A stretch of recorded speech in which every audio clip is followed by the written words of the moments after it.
right, so welcome to the special live stream session. And this is actually completely a change of topics because the government did indeed shut down last night at midnight. This is well, I am streaming from the Pacific time zone, but they did officially shut down.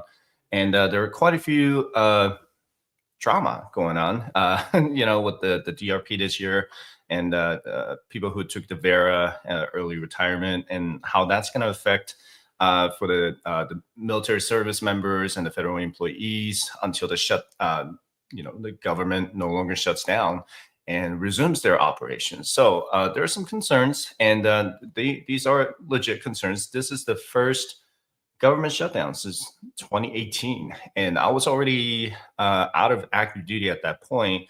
But the major one that impacted me was the one in 2013 when I was still on active duty in the Air Force. So that was new to me because the government shutdown to someone who was enlisted, didn't mean much to me until the paychecks show zero.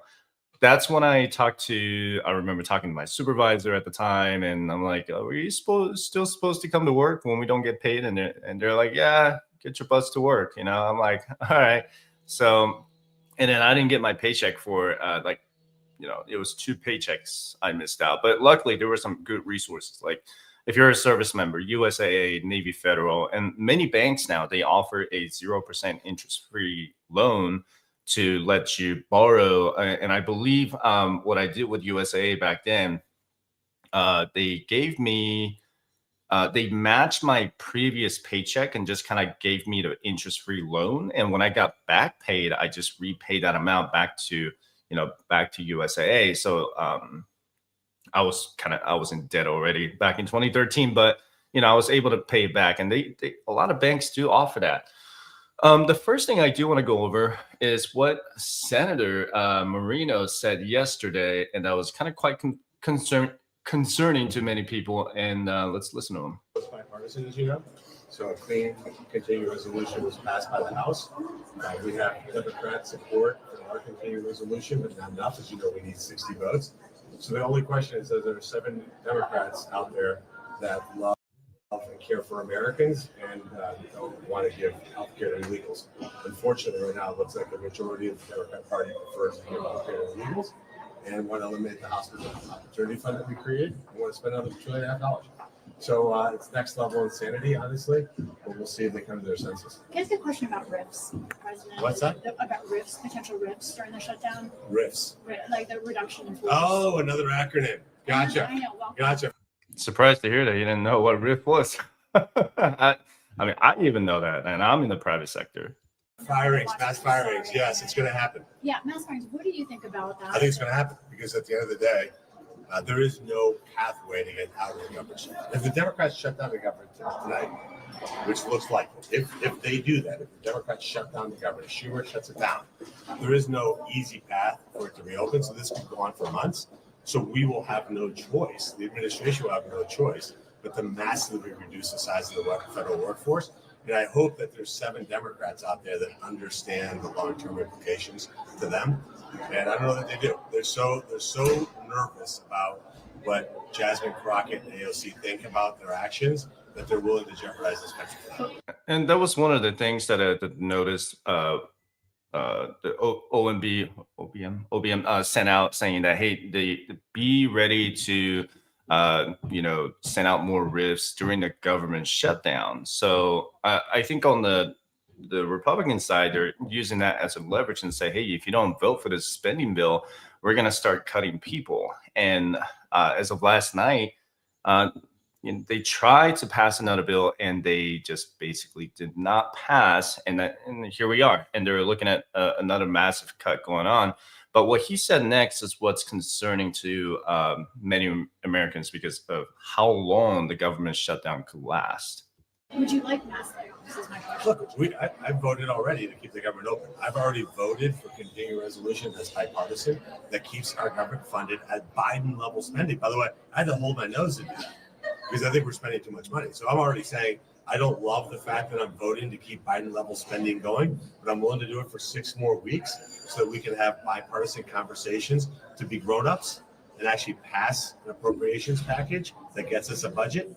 The Democrats want to hold us hostage because they are so offended that we're not giving healthcare to illegals. It's pretty outrageous. Can you indulge me just one more on Go. you say you have no choice but to have mass firings or shutdown.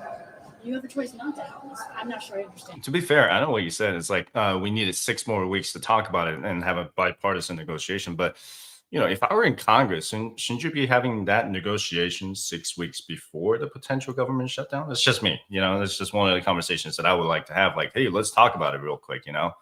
Sure, because the shutdown means there's Probably before October 1st. So it'd be, a conversation I'm going to start having in August kind of thing. But if I'm making too much sense, I should probably stop.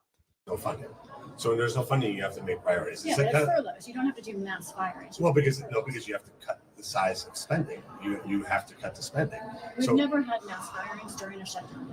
we've never had Democrats that are so insane as this, because this is going to last a lot. If they shut down the government tonight, my prediction is go down for a long, long time. Yes. Wow. So what he said was, it could be a long, long time. And there are other senators even said that, this shutdown could last for months. And that's kind of making the panic. It's making the market a little bit, nervous. Forget about the stock market for a second. But for all the employees and the military members, they're not getting a paycheck for several months will be devastating. Even if you get an interest-free loan, right? The mentality changes when you go to work.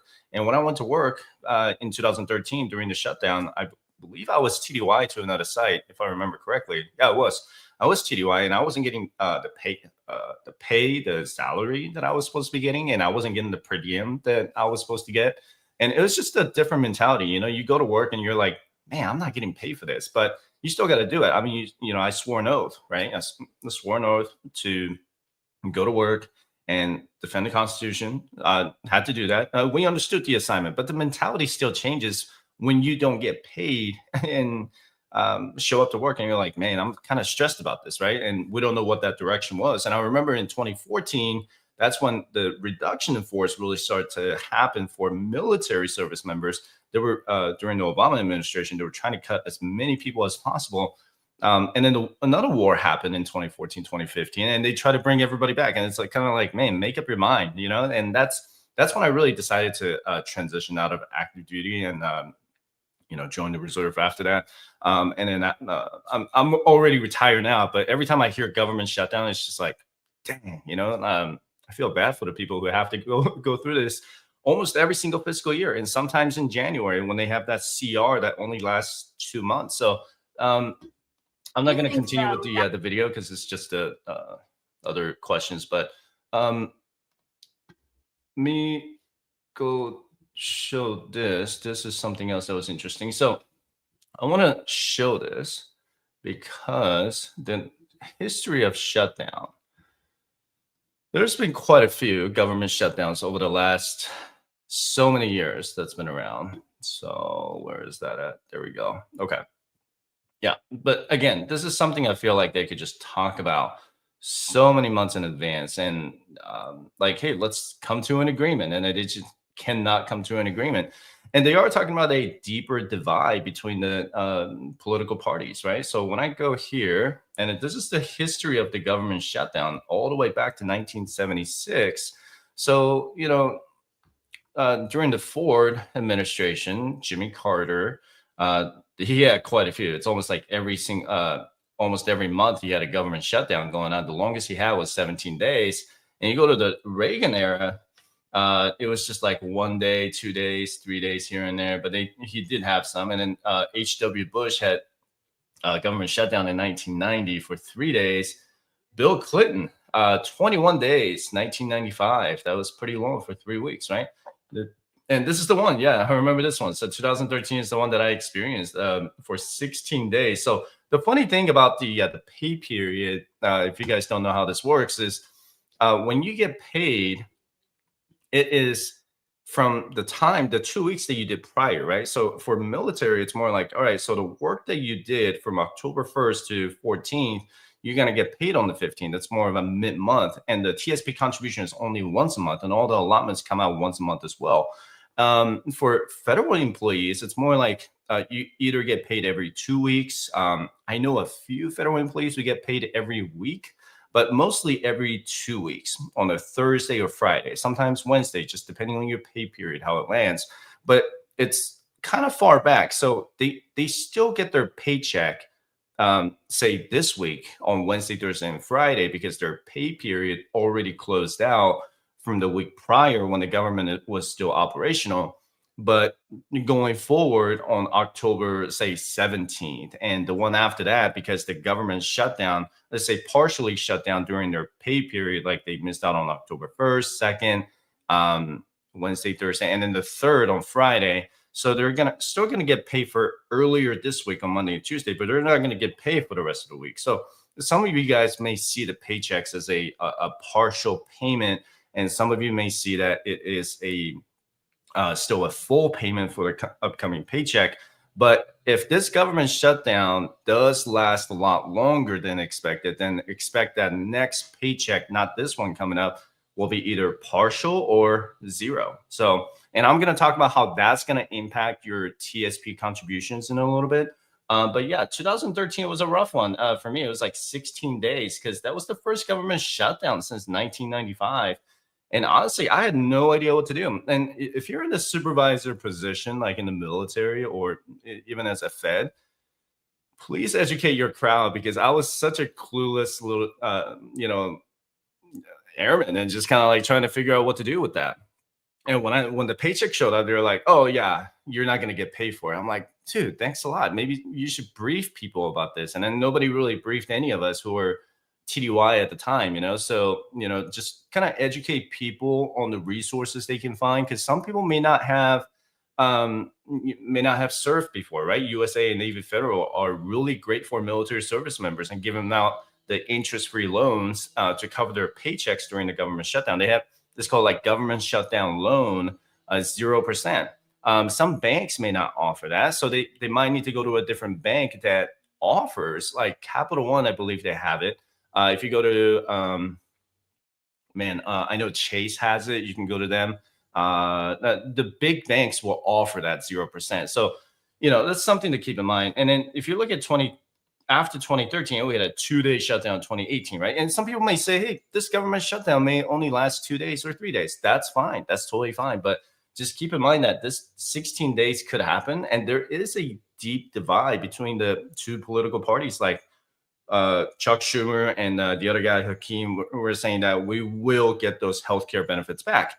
And the other ones, the other side of the aisle, the Republicans, are saying that we will not fund those the healthcare to the illegal immigrants and stuff like that. Again, I'm going to be very clear on this. I have never taken side. I hate politics, and I also love politics, but I never show that on my channel, and because I want to remain neutral and just kind of deliver the news. But honestly, if I had to take on this, I feel like what led up to the government shutdown is so stupid. Like, I feel like this is a conversation that could have had so many months ago, but here we are, right? So, but anyway, that is the history of the government shutdown. And it's just so. I feel like this something that they could really talk about this months in advance, but it's just like, both sides of the aisle, they have to play their games, right? They're in front of the media and they talk about, what's good and what's not.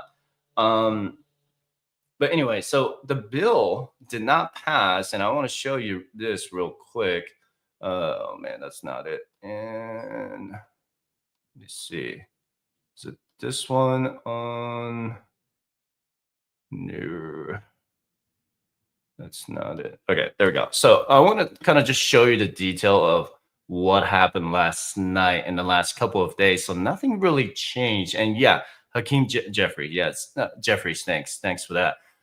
So when I'm looking at this, right, you got to have 60 votes to pass this spending bill that was only going to last for a few months, and then they would have to vote again. So it's a continuing resolution, temporary resolution. I feel like they should call it that. It's just a TR instead of the CR. That's my opinion. But what happened was they didn't get 63 votes.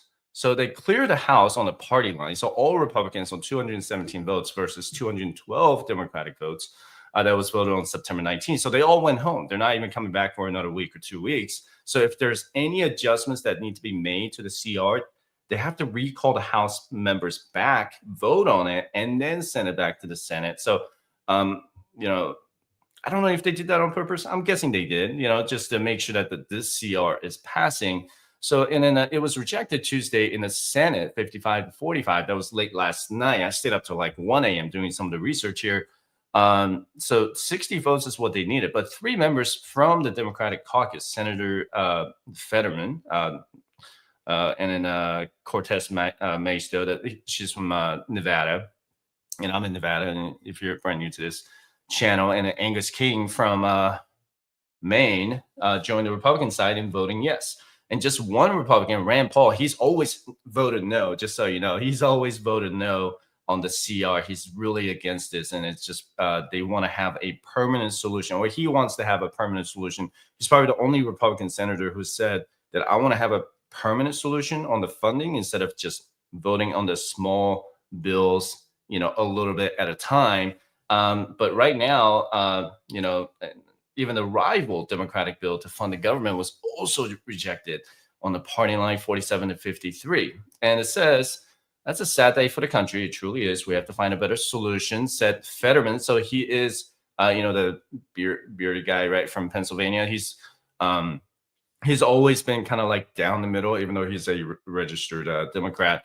As a senator, he said, I think that's one of our core responsibilities, keep the government open and then debate and figure out some kind of compromise. Yeah, I mean, I have to agree with him. It's something that I feel like if I have a disagreement with someone else, I'm going to be like, hey, let's talk about this real quick. And if there's no resolution, well, let's set that aside and let's talk about it again. But I'm not going to wait until passing the deadline and say, oh, yeah, this deadline is passed. And what are we going to do? We're just going to be at the standstill. Nothing gets solved. So, but that's what we all kind of make fun of Congress, and then we get mad at Congress, right? And then as military members, they all still have to show up to work, and they don't get paid, and they understand the assignment. They really do, and it's tough, but they understand what they need to do. And the other one I wanted to show before I get into the TSP stuff, because that's going to be pretty interesting. It's yeah. So if you guys follow this, it's called Fed Week. They have some pretty interesting articles on there. There we go. Is this the one? Nope, that's not it. Sorry. There we go. Nope. Oh man, I'm having a hard time with the articles today. All right, there we go. So yeah, so OMB sent out a memo. Apparently, this was a week ago, not today, but they did send out a RIF notices a week ago. That's Russell Vaught. He is the director of Office of Management and Budget. He is the one who wrote like all the what the spending bill should be for the next fiscal year. He is a hawk, and what that means is that he does want to cut as much spending as possible.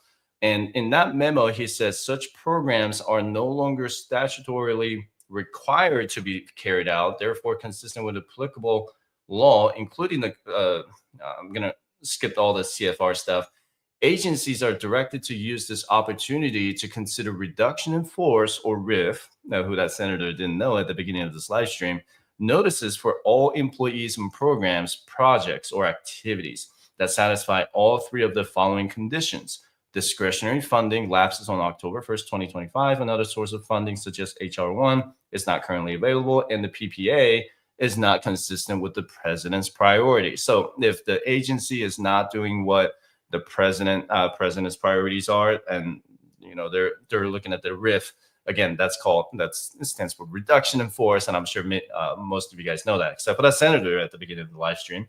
The memo adds, RIF notices will be in addition to any furlough notices provided due to the lapse in appropriation. RIF notices should be issued to all employees working in the relevant PPA, regardless of whether the employee is accepted or furloughed during the lapse in appropriation. So what that means is, people on furlough, people who are accepted to furlough, so people who have to show up to work anyway, right? They just don't get paid for it.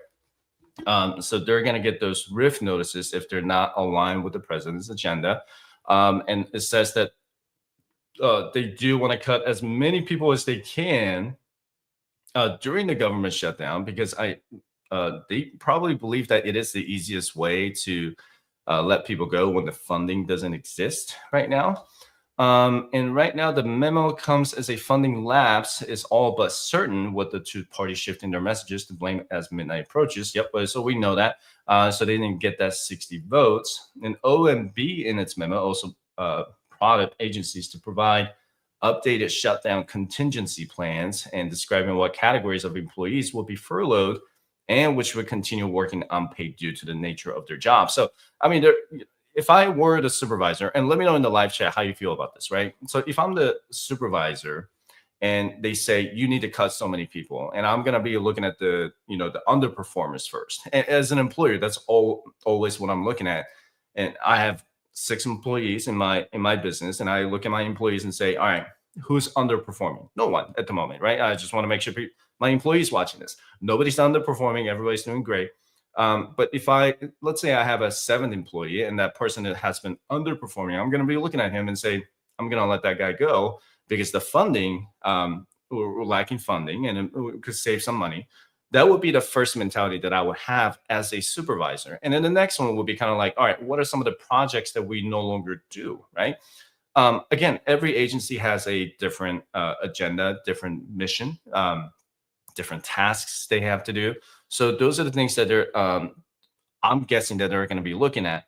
But this really did concern many federal employees because, quite honestly, people who are watching this, who are feds, you guys have been going through a lot this year with the big, beautiful bill potentially, and getting rid of a lot of the benefits. I mean, it ended up not making to the bill, but just the process leading up to it, from the House to the Senate, and eventually to the White House, talking about the first contributions. If you guys have been around for a while, the first contributions, they were going to raise it up to 10% and even 14.5% if you don't become an at-will employee. And they nixed that. They don't have that anymore, but that was on the conversation. And then eventually the Senate's like, nope, we're not going to do it, because they got a letter from the FBI Association saying, well, if you do this, if you pass this bill, you're going to lose about 30% of the workforce from the FBI. And many employees, even not the employees, but the union reps and the agency heads, wrote to Congress and say, hey, we're going to lose a whole lot of people here, and this is not good. And they ended up getting rid of the federal employee provision, especially about the first stuff, and then the high 3 going to high 5. That's no longer a thing too. So all I'm saying is, man, you guys went through a lot, and people who took the DRP because of the RIF, and then DRP 2.0 by the end of this year. What else? People who took DRP Vera, right? Taking an early retirement, not knowing what's going to happen in the future. And people who stuck around, kind of like people who saying, hold the line, right? They held the line, and, they're still facing those rifts coming down. So like I said, you guys are going through a lot, and I really, I'm sorry that you guys are going through a lot of this. And, I really wish that the government officials and Congress can kind of like just, hey, let's chill out for a second. Let's come to a solution and let's talk about it like adults, and maybe we'll solve something. Now I'm making too much sense. It's probably going to be a while before they can all agree on something, right? And the other one that was interesting. This is pretty similar to this, but so yeah, this is OPM. So there, what I talked about earlier, that was the OMB, that was the Office of Management and Budget. That's from the White House. And then now OPM is advising agencies on conducting RIFs during shutdown. So this did come out yesterday, but I know AFCA, and the AFSCME unions, now it's a long acronym there. They did file a suit last night or yesterday, asking the federal court to block any such RIFs. And those RIFs are still in court right now. And I don't think not sure if they're still trying to bring it up to the Supreme Court. I'll have to look that up, but pay and benefits consideration. So I'll be completely honest with you. I'm not familiar with all the agencies, right? You guys all have unique pay and stuff, but I understand there's like a night differentials, Sunday premiums, and people get paid on if they're deployed and differently. So those are the things that you should look into. Don't ask me how that works, because those are the things that you should be talking to your supervision about. I can talk to you about the military stuff. You're just not going to get paid, buddy. It's just how sad the reality is. The military is really easier because they get paid on the 1st and the 15th. But if you're a Fed watching this, you need to get with your supervision and find out what that pay, how those pay benefits will be adjusted going forward. You should have got paid as a military member if you're on active duty. You should have got paid today or yesterday. You usually get paid early, but you're probably not going to get paid on the 15th. And I'm just being completely honest with you, and just want to make sure that you're aware of that. So you can read through this, but the paid and the benefits considerations. The payroll for the last pay period before the lapse will be processed potentially during the lapse. The minimum number of payroll staff necessary for this process will be accepted for the minimum line. So yeah, there are some people in the HR that are going to be processing your payrolls and everything. But so some of you guys who started working, maybe your pay period is until now or this Friday. So, if the government shutdown continues Wednesday, Thursday, and Friday throughout this weekend till Monday, we'll say, that you're going to get a partial paycheck. So you're going to get paid all the way till yesterday, but you're not going to get paid for the 1st, 2nd, and 3rd. If that makes sense. Okay. So it really depends on where your pay period is going to line up to. And yeah, but OPM is pretty much kind of like letting the agencies know you need to have some accepted employees to process those payrolls during the government shutdown. And then after that, I think those HR or maybe the payroll people will be on furlough themselves. But yeah, that's what they were talking about. So before I get into the economic data, so there's some things that I do want you guys to remember. Let me skip this real quick. Let me go to this one. So TSP came out with the planned news. So the TSP contribution.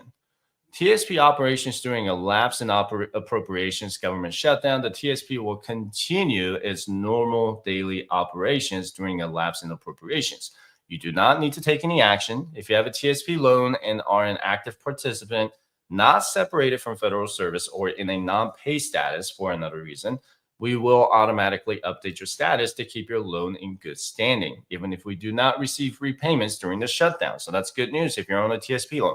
I had a TSP loan in 2013 and during the government shutdown, and TSP, what they did before they did all the website, it did show me as a non-pay status as a military member. I was dumb and I took out a TSP loan. I'll never do that again, but I repaid that in full, right? So, but during the government shutdown, my paychecks didn't come in, so there was no payment going out to the TSP loan. So when they just put it on the non-pay status, and then when it resumed, it just resumed to the same payment amount. They didn't try to take more money from me. It just kind of got extended by another month for the minimum payments. But eventually I paid that in full. I remember sending that check on December 20th, 2015 to pay the TSP loan in full. And I pretty much slapped myself in the face because I said, that was a dumb move and I'll never do that again. But that's a different story for another day. I would just not take out a TSP loan. And if you're trying to apply for a TSP loan right now, you may have a hard time because first, TSP doesn't really answer their phones, just so you know. I'm not trying to dog on them. It's just a fact. And now the government shuts down. They're probably not going to answer your phone at all. And then furthermore, it says the lapse in appropriations does not prevent you from requesting a TSP loan, but people are still having a hard time about this. So just keep that in mind. You can apply, but you're going to have a hard time getting an answer about it. Again, I do not recommend taking out a loan against your future. All right. So how does this affect the TSP? So when you are doing a percentage, right? So remember I talked about the partial paycheck. So if you get, let's say, $5,000 a month, right? You know what? Where's my calculator? I'm just going to show you the calculator real quick. And I love doing this with my clients. When I talk to my clients about this, I always show the calculator because it's easier to present and I'm a visual person. All right. Can I show my calculator on the live stream? This might be the first time I have ever done this. All right. All right. So let's say your normal paycheck is I don't know, let's say $3,000, right? And then if you have a TSP contribution coming out, let's say you put 5% in it every single time. So you multiply by 5%, it'll be $150. But if you get a partial, let's say 20, you're only getting paid 2,500. So now your TSP contributions will be down to 125.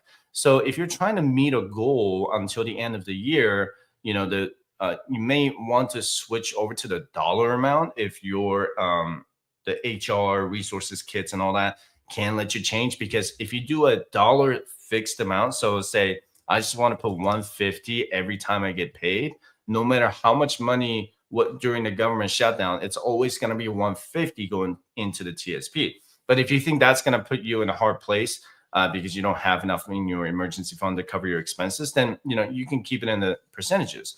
Now the other thing is for the maximum TSP savers, people who max out their TSP every single year. For most people, they do 23,500 and divided by 26 for the feds, because most of them get paid every 2 weeks. So they put 904. You always want to round it up to get that maximum.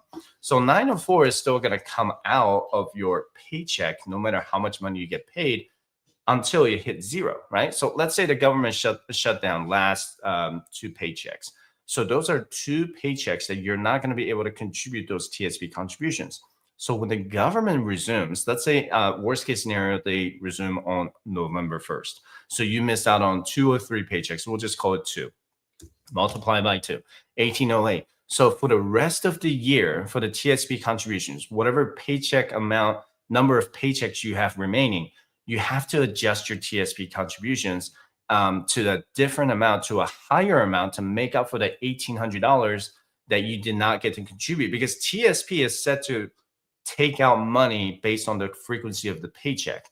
So if you get back pay, let's say in November, you get that paycheck back, they're still going to take out 904 for the remainder of the year, but that 904 is not going to be enough, right? So you have to make up for the, let's say, the remaining 6 paychecks or 5 paychecks or 4 paychecks, and put additional $1,800 if the government shutdown does last for 2 pay periods, and to make sure to max out your TSP. That is one thing that you do not want to miss out on.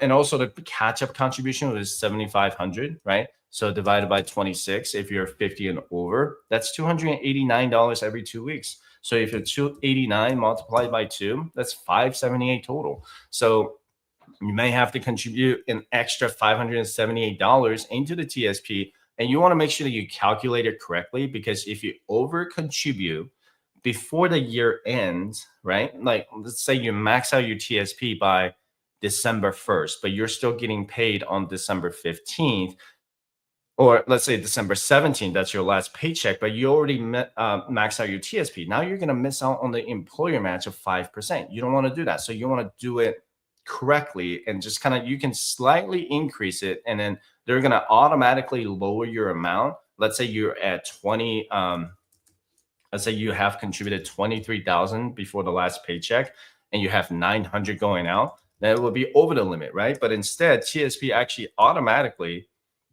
just adjust an amount and just go to 500, 23,000, and then goes to 500. And then 500 will be the only one coming out of your TSP. And you're still going to get that employer match. You're still going to get that 5% match, as long as that $500 exceeds 5%, or at least 5% of your paycheck. I hope that makes sense. Let me know in the live chat if that makes sense at all. And you know what? Before I get too nerdy here, let me go ahead and give out the let's see, membership gifting.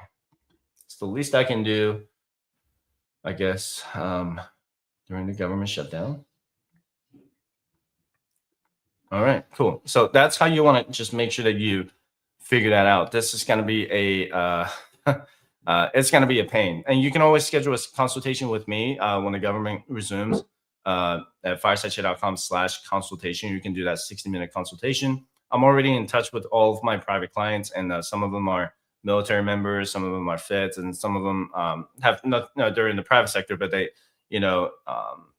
it's just like they're recalculating the TSP, because you don't want to get to December and you're on the last paycheck, and it takes a while for the HR to change how much you put into the TSP, right? And it just really depends on what tools you're using. Some of you are using GRB, right? GRB, it may take you like three to 4 days to change the contribution, and then 3 to 4 days later, you already missed that pay cutoff, and then now you have last paycheck remaining. So November, if the government resumes, let's just hope, just make sure to update your TSP contributions, because you may not meet that 5% goal, or trying to max it out. For me, I would want you guys to max out as much as you can every year. And, those are the dollars that you cannot go back and change, because the TSP contribution period does end on December 31st.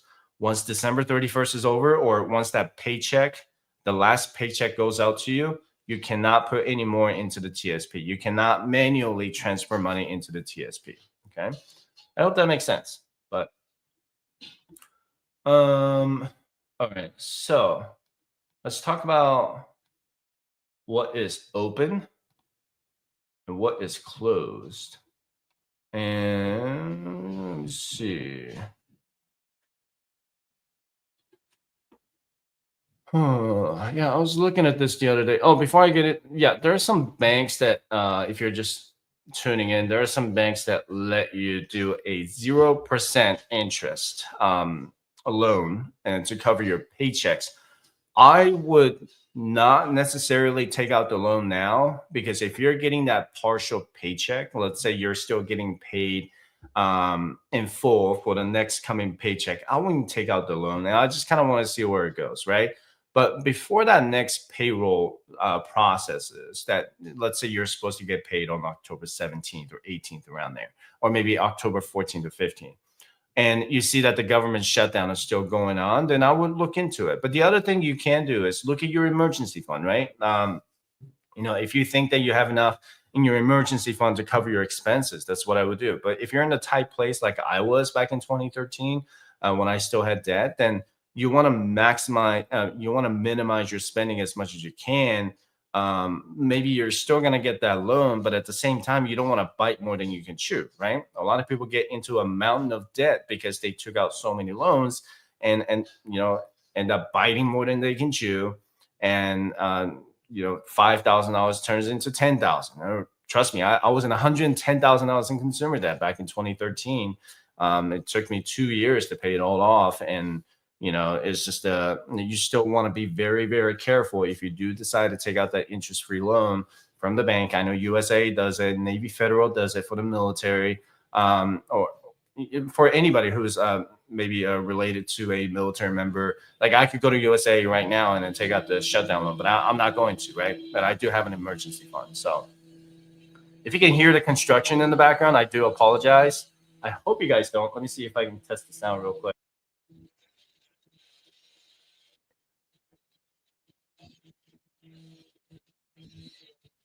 I think the sound is pretty protected, so that's okay. But anyway, they're doing construction outside right now.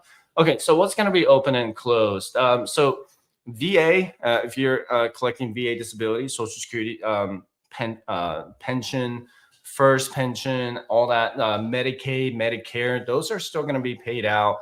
You're still going to have healthcare benefits, so those are going to be unaffected. Okay.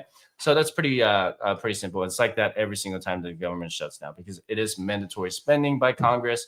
It is protected from federal funding shortfalls. Now, however, if you are receiving SNAP, that would be Supplemental Nutritional Assistance Program, and WIC, Special Supplemental Nutrition Program for Women, Infants, and Children benefits can continue if the funding shutdown is not for an extended time. So if the government shutdown does last for, let's say, more than 2 weeks, then you should be concerned a little bit for that government shutdown, for those programs to potentially cut their benefits to the recipients. And in student loans, if you're on a student loan, you can still make the payments. Of course, Congress will never stop you from making their payments, because that revenue goes straight to them. However, if you try to apply for Pell Grants and federal direct student loan program, it's going to be pretty limited. They're not going to be able to answer you. DOE especially, they're Department of Education was already facing 50% reduction in force. So right now, I can't imagine if anybody's even working there right now, and I'm sure most of them are on furlough.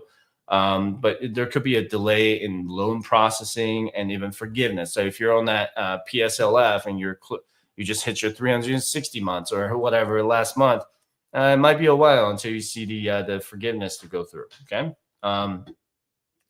Travel. So I'm a traveler. I love traveling, but the last shutdown, what happened was a lot of ATC guys and guys working at the what do you call that, TSA.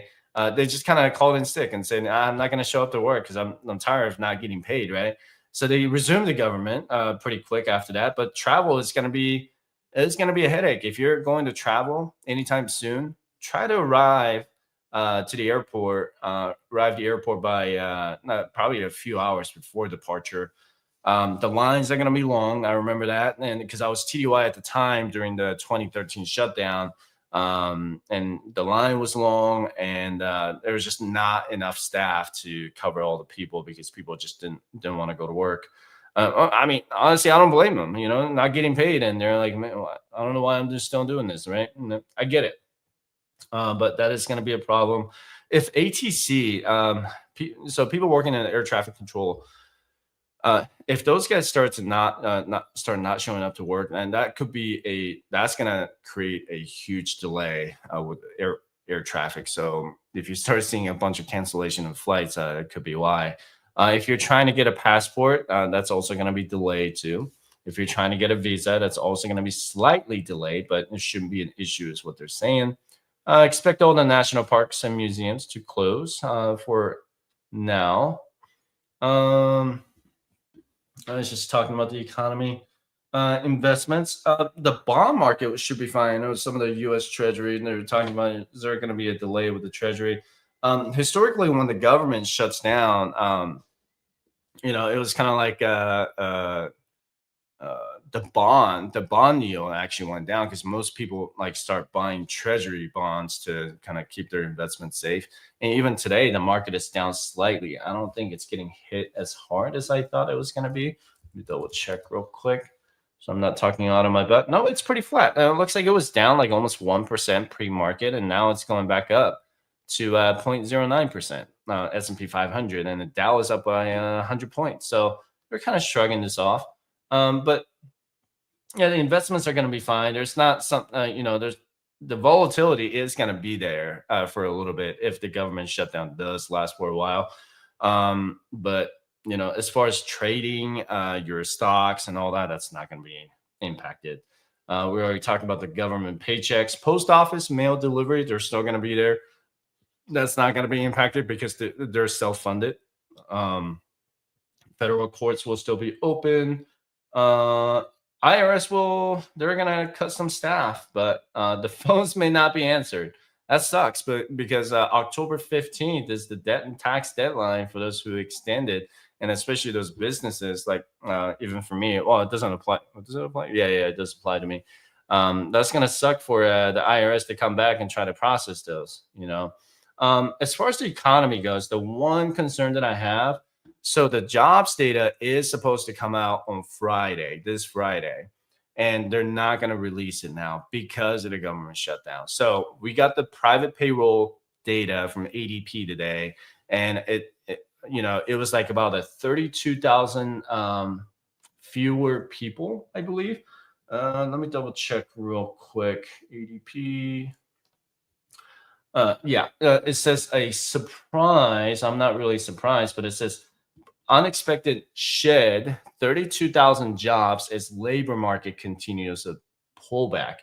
So now that we're not going to get that unemployment data on Friday, and I was guessing, so right now unemployment rate is 4.3%, and I was guessing it was going to go from 4.3 to 4.4%. And now we're not going to get that until the government resumes their operations. So if I have to guess, just kind of looking at how bad the ADP was, and let me just read this real quick. U.S. private employers shed 32,000 jobs in September. The data out Wednesday from payroll processor ADP was far below economists' expectations of 51,000 jobs added. Private payrolls for August were also revised sharply lower to a loss of 3,000 after data initially showed a gain of 54,000. Wow, that's really, really bad, right? Despite the strong economic growth we saw in the second quarter, this month's release further validates what we've been seeing in the labor market, that U.S. employers have been cautious with hiring, right? So the drop in private payrolls was led by small and medium-sized businesses, though companies employing over 500 people actually added 33,000 positions in September. So the small and medium-sized companies are struggling and they are letting people go, or they're not letting people go. Let me make sure that I use my phrase correctly. They're just not adding as many people right now. And by sector, service providing companies, including leisure and hospitality, as well as business services, suffered in particular, seeing a decline of 28,000 positions.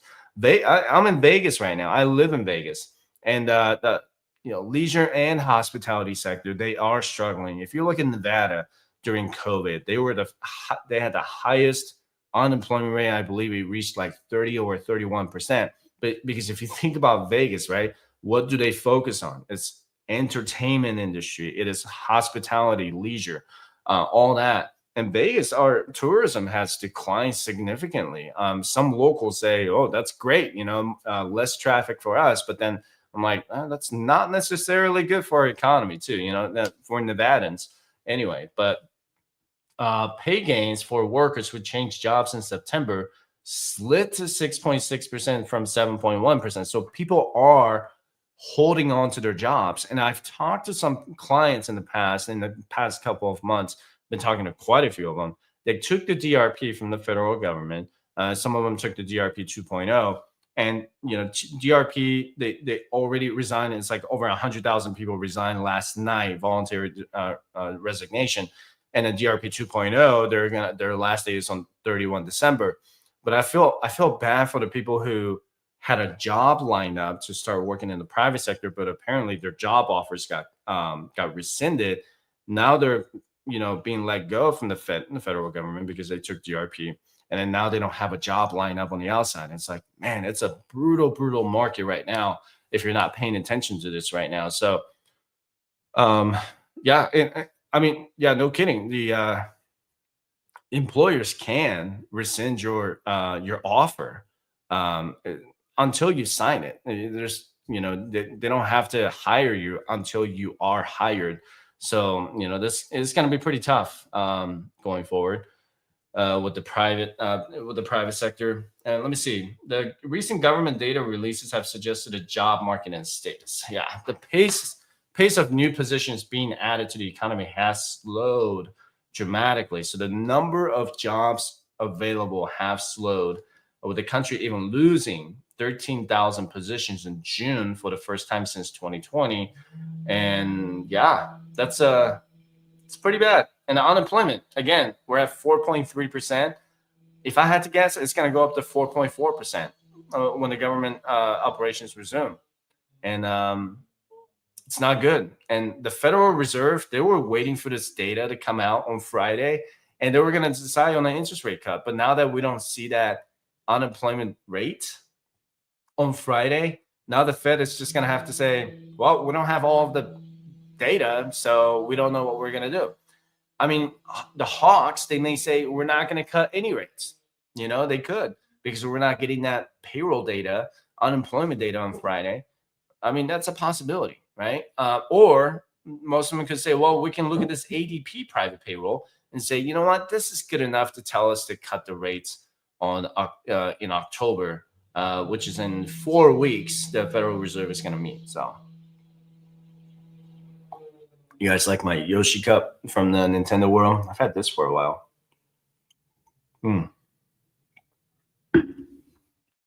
Man, yeah, that's not good. Sorry to give you some of the bad news, but the ADP private payroll did not come out great, right? So And the question somebody had was, yeah, so Navy Federal, you can go to Navy Federal and just click on enroll here, government shutdown, and you can go on there and apply for the Paycheck Assistance Program. So in the past, I am not sure how it works today, and maybe different. Let me see.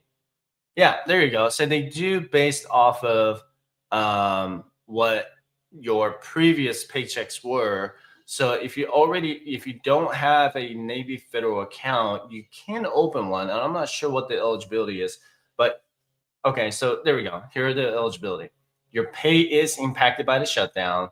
You've set up direct deposit of pay with Navy Federal. And if you're a federal government employee, an active duty service member, a federal government contractor, paid directly by the federal government. So they're going to look at your last eligible direct deposit of pay, and if that loan amount, let's say, if your eligible paycheck was between $2,500 to $3,000, they're going to give you $2,500 in loan. Okay, so if you have more coming in as $6,000, then it's going to be $6,000 in loan, and that is interest free until the government resumes their operation. So you go to let me see.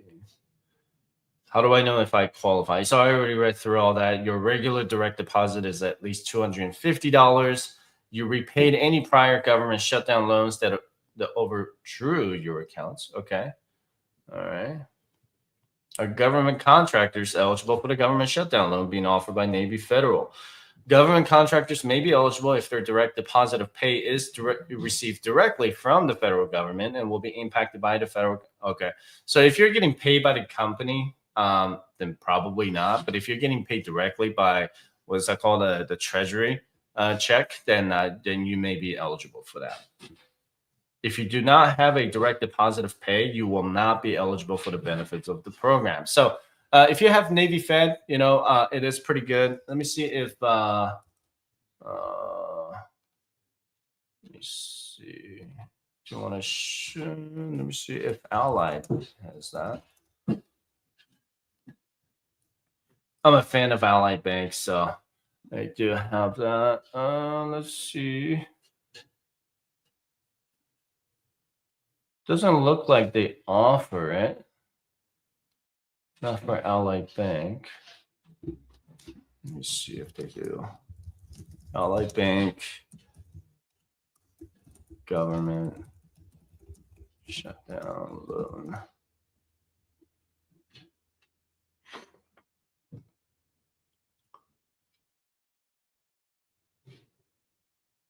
Well, they used to do it. They did it back in 2018, but they just haven't released any information on it. Sorry, I forgot to share this. So yeah, this is from 2019. So they haven't released anything since then. I'll find out if they have it, but I know USAA is pretty good about it. You can check out their website and get that. And let me see if they got that government assistance. USAA. They haven't released a statement on the government assistance for the shutdown yet. So nope, haven't seen that quite yet. The other places are going to be closed. If you like going to the commissary, they're going to be closed too. Regional offices of the VA, if you have to go to the VA like I do, they're going to be closed too. Not the hospital itself, they're still going to be staffed, but expect a lot of people are going to be furloughed during that time. And again, post office will remain unaffected because they are self-funded.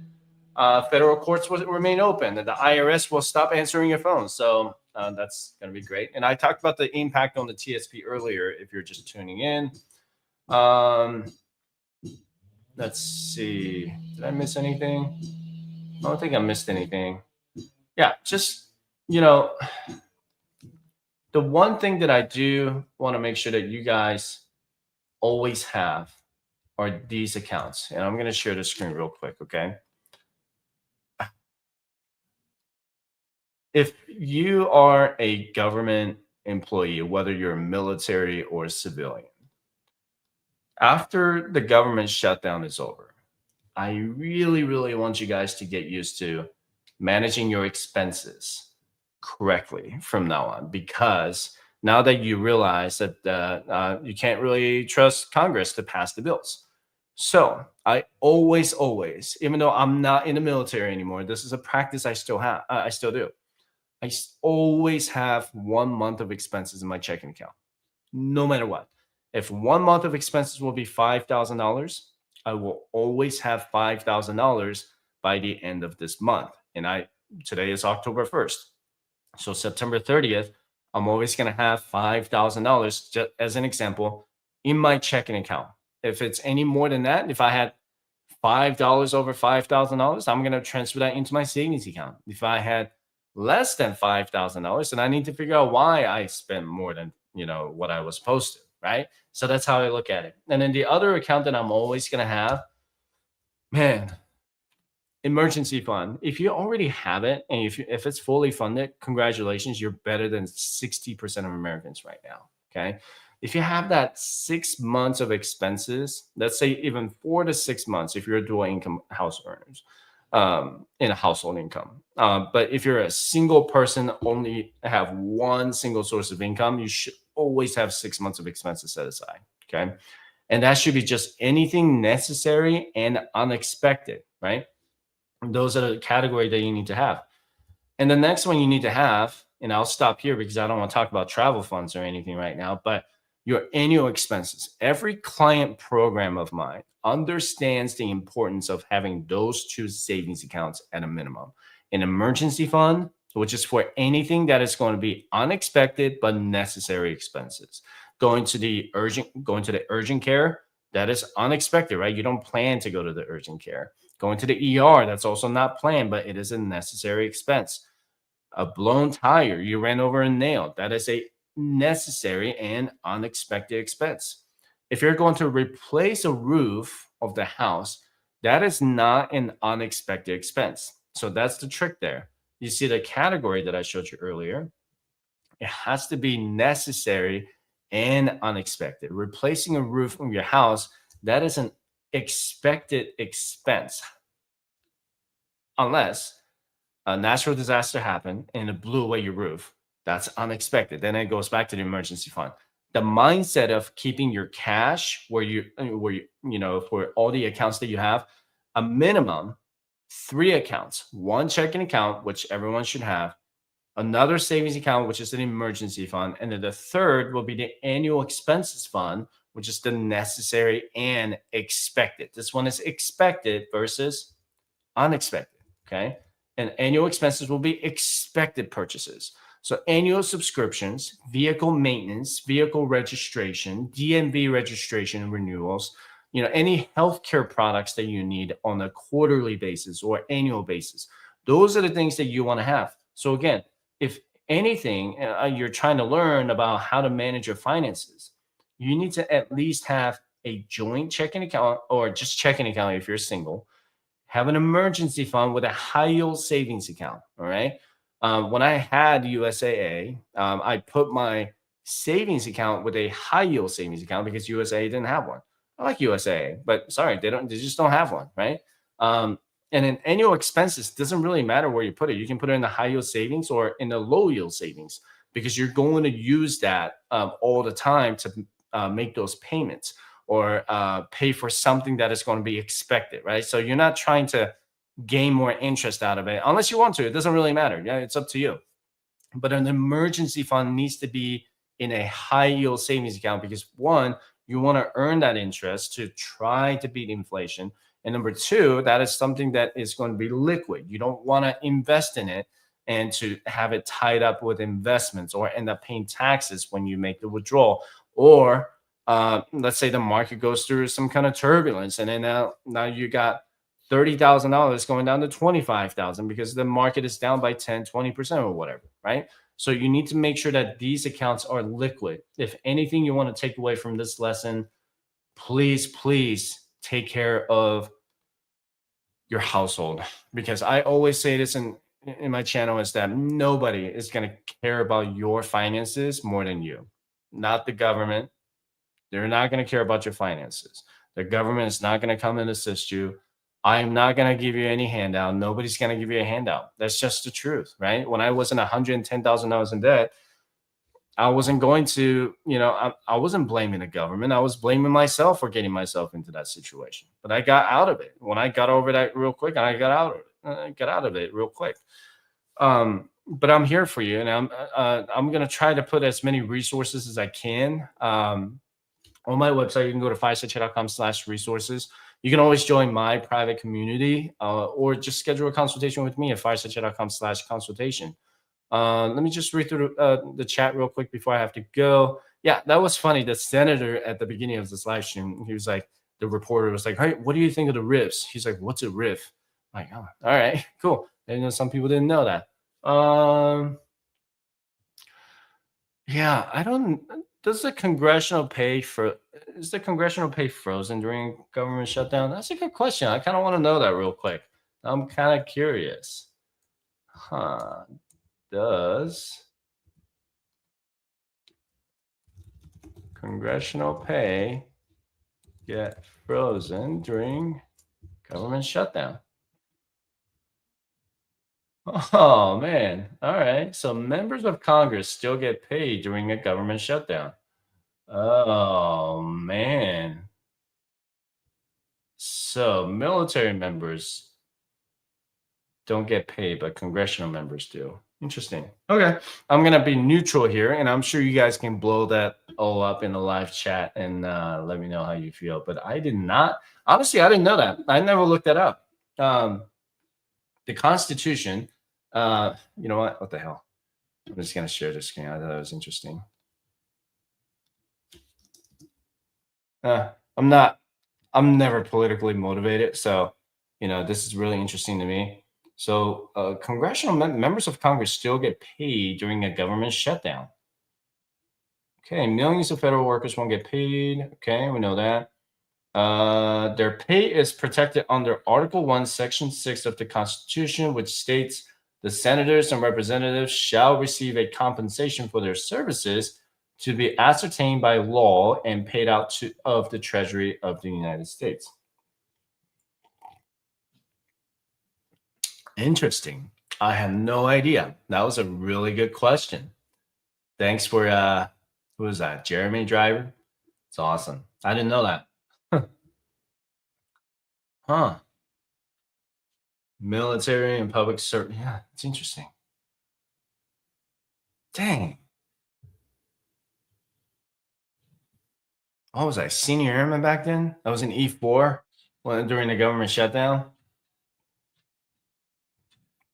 With the BAH, I think my paychecks were like $1,100 on the 1st and the 15th, and that was tough. That was tough not getting it because the loan still it still took a while to get that loan from USAA. But again, that was like over 13 years ago. I'm sure the process is a lot faster now, but that's interesting. Okay. What about law enforcement? Okay, law enforcement doesn't get paid either. So 150,000 employees from CBP, ICE, and Secret Service will be affected. Wow, they don't get paid either. Interesting. Yikes. Man, I had no idea. That's a good. Wow. All right. Oh, that's cool. Okay. They will continue your wages despite the shutdown. Awesome. Good to hear.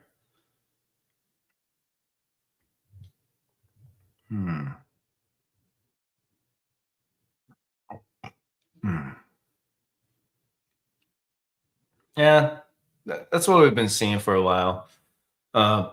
They've been voting party lines for a while, right? And it's frustrating people.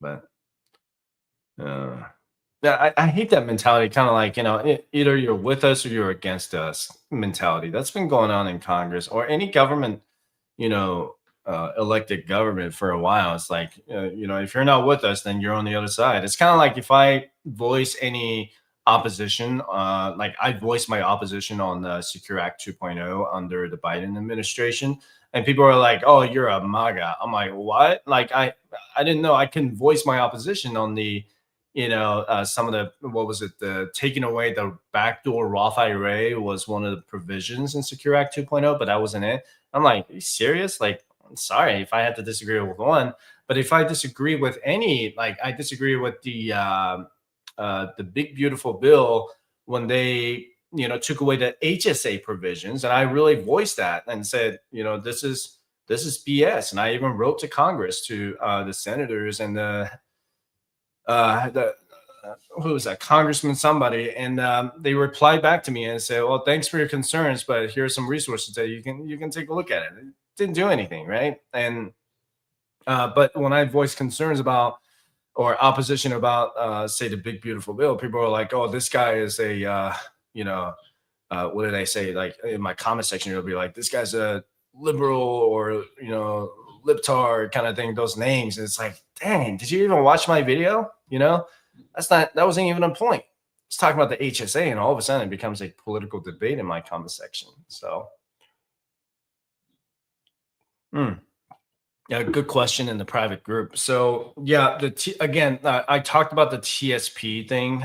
If you rewind back about 30 minutes ago, just if you're on the percentage, it will be a smaller contribution, because you're going to get that partial paycheck, right?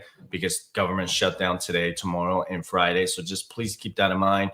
If you're on the fixed dollars, you should be okay for this paycheck. But if the government shutdown continues past this pay period where you skip out on the paycheck, you need to make up for that dollar amount if you're trying to max out your TSP, or if you're trying to meet that 15% goal or 25%. You want to fight for that, because once this year is over, you cannot come back and try to make up for that TSP contribution. Okay. Good question though. Yeah, but just rewind back about 30 minutes ago. We did talk about that. Oh, Dave. Wow. Okay. So are you regretting your retirement? Oh, wow. Okay. Let me know why. Curious to know. Okay. So you didn't take DRP or anything, but you wish you didn't. Okay. I'm sorry to hear that, man. Just hope you can always kind of talk to anybody, really. Uh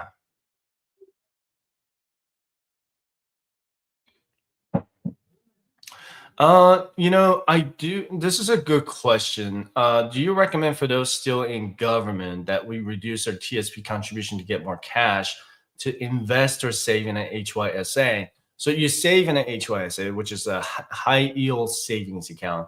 So when you're on, if you go to my website, firesideshare.com/resources, step 5 of my FIRE checklist is to max out your emergency fund. So if you haven't got there yet, if you're still on step 5, you should only contribute 5% of your paycheck to your TSP, Roth or traditional, it doesn't matter. You're going to, at least you get that match, right? You get that TSP match. But if you're still on step 5, where you don't have at least 4 to 6 months of expenses set aside in an emergency fund, then you need to work on that. And then once step 5 is over, then move on to step 6, where you can max out your HSA and Roth IRA, and then increase your TSP contributions. You can go to schedule a consultation with me if you want to, but the resources website, it's free. You don't have to pay me to look at all that, but you can go to the resources website. The first thing you're going to see is the checklist. Okay. The checklist, you know what? I don't know why I didn't pull it up, because that is a good question here. So this is the checklist that you're going to see. Let me pull this up here. Step 5, again, this is such a crucial step that people just overlook because they're so excited about investing. But if you don't do this emergency fund, you're basically sleeping on the floor every single day, breaking your back, right? Getting that back pain when you wake up in the morning because you don't have that cushion between you and the floor. And that's where that mattress is. When I say cash in the mattress, I mean that literally. Well, not literally trying to put your cash in the mattress, but that emergency fund is the mattress between you and the floor. And I say that all the time. You need to have that mattress so that you can sleep comfortably. And trust me on this, once you have your emergency fund fully funded, you're going to sleep differently. You're going to feel so much better because now you never have to worry about getting back into debt, when I paid off my debt, December 21st, 2015, it's been great. I never got back into debt. Why? Because I always have an emergency fund. It took me 7 months to build 6 months of expenses into that high yield savings account.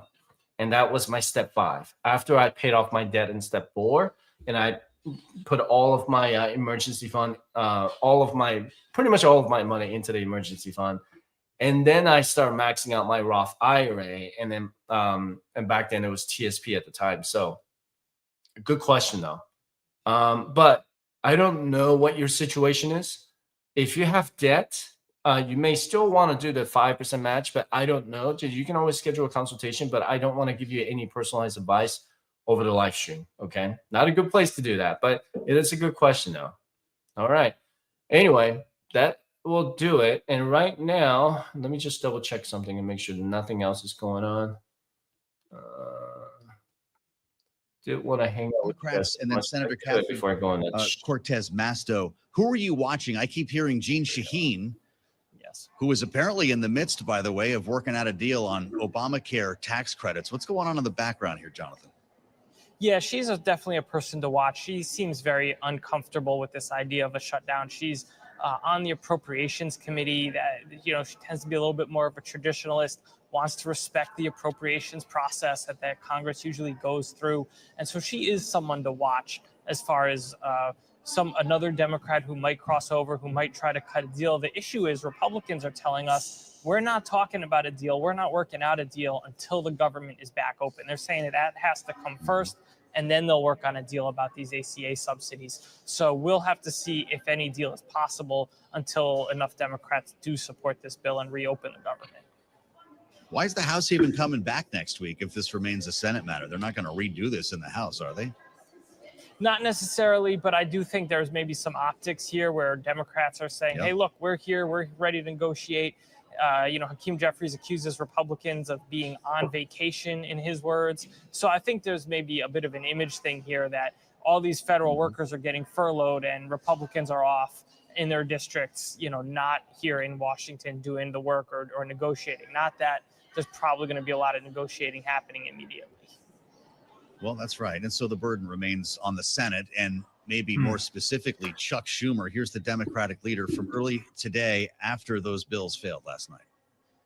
He is using the American people as pawns, threatening pain on the country as blackmail. Well, that's not going to work. The American people, it's so easy to see through those tactics. They know this is the Trump shutdown. They know Republicans control the presidency, the Senate, and the House. And what is done during a shutdown will fall squarely on the Republicans' back. Well, there we have it. This is just who knows how long this is gonna last? Maybe a few days, maybe a week, maybe a month. But either way, get your finances in order, okay? And that's one thing that you can control. What people do in Congress, it's out of your hands. But take a look at your expenses. Divide your essentials and non-essentials. If you can cut some expenses, please do so. If you can get that in 0% interest rate loan, please do so as well. Okay, but I'm sorry you guys have to go through this. It almost seems like almost every single year, but I am here for you. And please check out the resources on my website when you get a chance. But I will be back on a live stream next Tuesday. Hopefully the government has resumed by then, but if not, we'll talk more about that. And then if the government shutdown is over, I'm going to have a HSA Q&As going on for that day. So but anyway, until next time, see you then.